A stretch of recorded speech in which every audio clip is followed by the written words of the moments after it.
वहाँ जा बात करना, हम बात कर रहे हैं।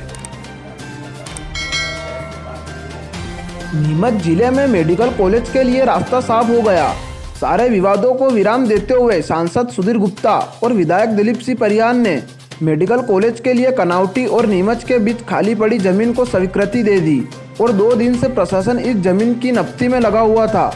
अब यह तय माना जा रहा है कि मेडिकल कॉलेज कनावटी में ही बनेगा। नीमच और कनावटी के बीच बन रहे पीएम आवासीय कॉलोनी के समीप नगरपालिका की करीब 125 बीघा जमीन रिक्त पड़ी है।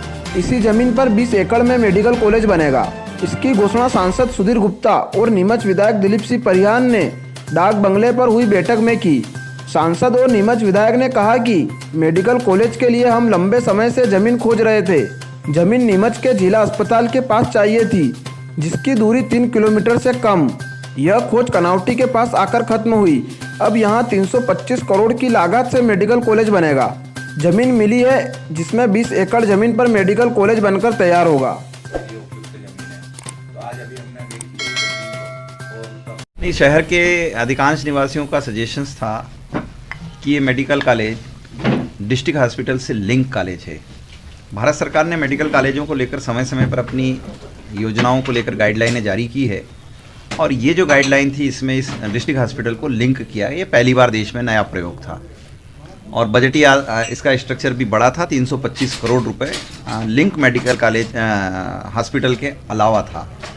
उसमें क्राइटेरिया था कि दूरी न्यूनतम होनी चाहिए, मैक्सिमम 10 किलोमीटर्स होनी चाहिए। चूँकि प्रथम चरण में जो ज़मीन हमारे पास रिजर्व है अभी, वह एयर स्ट्रिप के पास में है। लेकिन शहर के निवासियों की इच्छाएं थी कि ज़मीन थोड़ी और निकट आए, तो उसको ढूंढने की प्रक्रियाएं चली। 2-4 जगह ज़मीनों को देखा गया, वो सूट हुई नहीं हुई, पीआईयू ने पसंद किया नहीं किया, नॉर्म्स के अनुरूप थी नहीं थी, ऐसे बहुत सारे प्रश्न आकर खड़े थे। लेकिन सबसे बड़ी शर्त थी कि जो लैंड है वह मिनिमम जो उसका सेकंड पार्ट है, पहला हिस्सा तो उसका डिस्ट्रिक्ट हॉस्पिटल माना गया है और दूसरा हिस्सा उसका जो लैंड का होना चाहिए वो 20 एकड़ से कम नहीं होना चाहिए। इसलिए 20 एकड़ ज़मीन की तलाश जारी थी। लेकिन ये तलाश का क्रम हमारा माननीय विधायक दिलीप सिंह जी और जिला कलेक्टर और प्रशासन के प्रयास से सार्थक होने के करीब पहुंचा है। आज मैंने भी उस भूमि का निरीक्षण किया है, देखा है। मन को अच्छा लगा कि शहर के बिल्कुल निकट ट्रेंचिंग ग्राउंड के पास 24 एकड़ ज़मीन और वह खाली पड़ी है। जो प्रधानमंत्री आवास बने हुए हैं भारत सरकार के, उन आवासों के बिल्कुल निकट लगती हुई ये ज़मीन है। इससे शहरवासियों के मन में भी प्रसन्नता रहेगी और जो बच्चे कॉलेज में नियमित प्रवेश पाकर अध्ययनशील रहेंगे, उनको अपने कोर्स के पार्ट के रूप में डिस्ट्रिक्ट हॉस्पिटल में जाने आने का क्रम बना रहेगा। तो ऐसा फैकल्टीज़ को भी और बच्चों को भी कम असुविधा हो और शहर के निवासियों को भी इसका सार्थक सदुपयोग हो सके, इसलिए हमने अपनी ओर से अनुशंसित किया। विधायक जी ने इसको प्रमोट किया है और जिला प्रशासन से हमारा आग्रह रहा है। उन्होंने भी पीआईयू से इसका निरीक्षण परीक्षण करवा लिया है। जिला प्रशासन भी इसको अनुमोदना के लिए स्टेट की ओर फॉरवर्ड करने के मूड में आया है।